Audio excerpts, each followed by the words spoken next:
Up degenerates, Mad Murrigan here for Cold Bear Sports. And yes, unfortunately, lads, England are getting ever closer, and we're going to be listening to these singing "It's Coming Home" for another 150 years. Nige, take it away. You're getting closer. You must be confident now. It's coming home, it's coming, football's coming home, it's coming. Anyway, no, seriously, all joking apart, yes, I am getting confident, but I don't think we can get too carried away.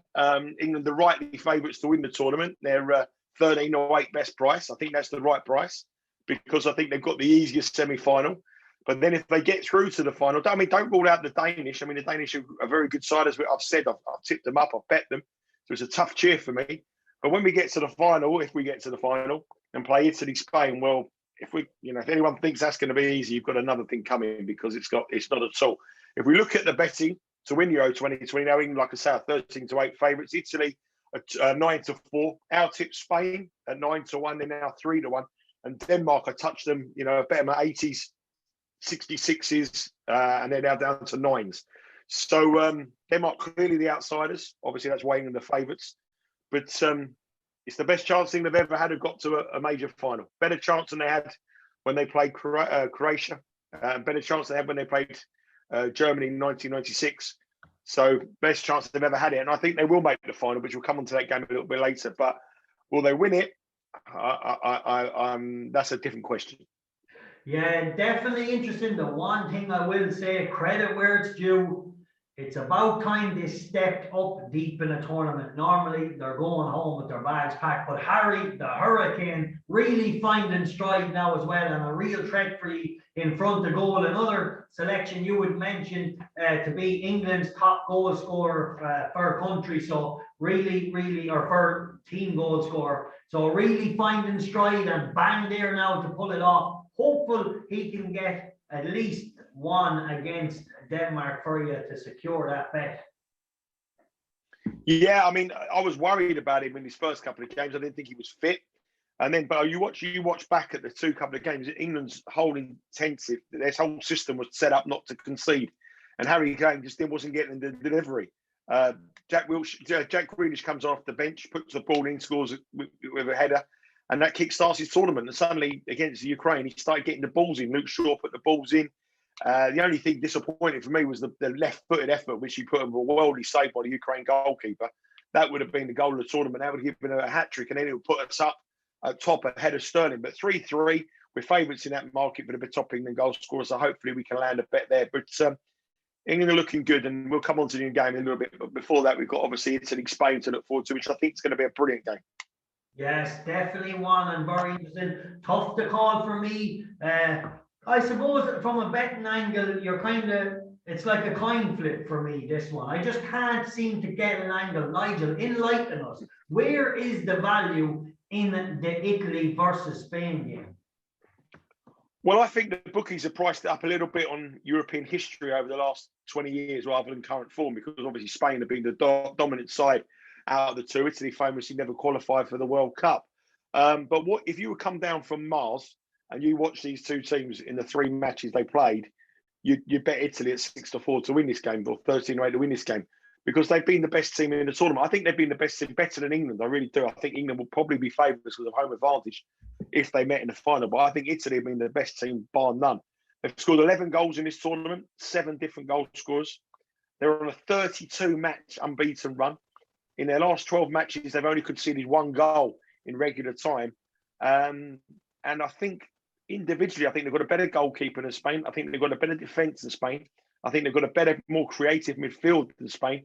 And the most important factor, I think they've got players up at the top in Chiesa and Immobile who can put the ball in the back of the net, whereas Spain have all the possession, all the stats, create all the chances, but they can't score the goals. And that's the big problem. They don't have that clinical edge, whereas Italy do. And I think that in the business end of the tournaments, you need people who are going to put the ball in the back of the net. I think if Spain had a Lukaku up front or someone like that, then they'll be the favourites to win the tournament, but they aren't. And I think that swings the tie in Italy's favour. Obviously, we here at Cold Bear Sports, we've got 9-1 ticket on Spain. which is great. They're 3-1 now, but I think you might want to have a little hedge here, a little emotional hedge, because I think Italy will qualify for the final. And I think betting Italy at 4-5 to make the final is the best bet, rather than to win in 90 minutes, because I think that brings in extra time, that brings in penalties. And I know Spain went through a penalty shootout win against the Swiss, but it's the worst penalty shootout I think I've ever seen. And it was awful. And they've missed their last 6 penalties in competitive matches. So Spain have always been side that, you know, when it gets to the business end, before they won the tournaments recently, it would always be a question mark. They have a time form squiggle next to their name if they were Spain. Whereas Italy have been a bit more, they know how to win, defensively strong. And I think the Italians have that little bit of grit. You can see the tactics they played the other night against Belgium. They're rolling, they look like the old Italy again, rolling around with the business end of a tournament. And I think they'll get the better of Spain eventually. But 4-5 Italy to qualify for the final will be my bet.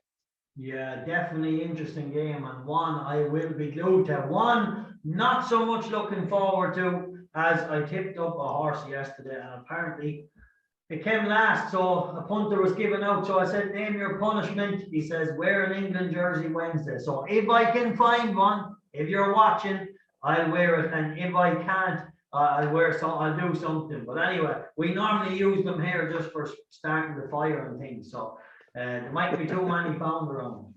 I know I'll conjure up something. Mind you, I will go and actually now have a bet on England, so I can pretend that I really, really want them to win. I know. Well, I would like a forfeit of you to have a tattoo, Paddy, say England Euro 2020 winners. That would be the nicest. I have enough tattoos at the minute, so I'll leave them there. But anyway, the most important thing, all this aside, Nigel, you have really, really stepped up this time round. Is it coming home, or is it going to be our Denmark, the hurdle that could trip up a side that's looked pretty good? I don't think, as I said to you before, I think this is England's best opportunity to win a tournament. They're 6-4 favourites in the semi-final. We've never been in this position as a country and as a football team since 1966. But I think that we've probably got a little bit carried away ourselves. We've got a real big test. This is a big test. And the final, if we get to the final, is a huge test against 2 quality sides who know how to win. The big thing with England, and this is what I think about England, Paddy, and this is very, very important. I think they're a young team who don't know fear. They have no fear. If you look at the calmness around the camp, if you look at the way the managers, England teams in the 90s, and they would be shitting themselves in games like this. They'd be all like the nation. These boys do not know fear. They're 21, they're 20, they're 19, 17-year-olds, some of these boys, 18-year-old boys.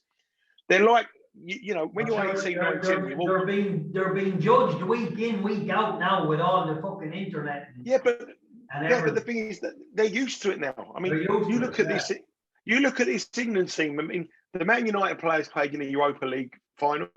The Chelsea and the Man City players played in Champions League finals. They're 20 years of age and they're playing in massive games. When England got to the final of the World Cup, semi-final of the World Cup in 1990, the English football team was still on a 5-year ban from European football. So for them players, they never played in the Champions League. They never played. It was like the biggest game. These boys are they're no fear. It's just another game. Another game. And you can see by the interviews. They're in high pressure games all the time. The way the football schedule is now, it's exactly. So they're brought up on it, and that's the difference. That's the difference. And it's for Denmark, this is going to be the biggest game in them boys' career. And in Wembley, I mean, I was at Wembley, like I said, and as we know, I've been very lucky in the job I do to travel the world watching sport. And in 31 years of traveling in sport, I've never been to a sporting event with a better atmosphere than that game the other night. And that was with 45,000 people. Now with 60,000 people, and the Danes have only got 2,000 tickets. Yeah. It's gonna be very, very, very hard.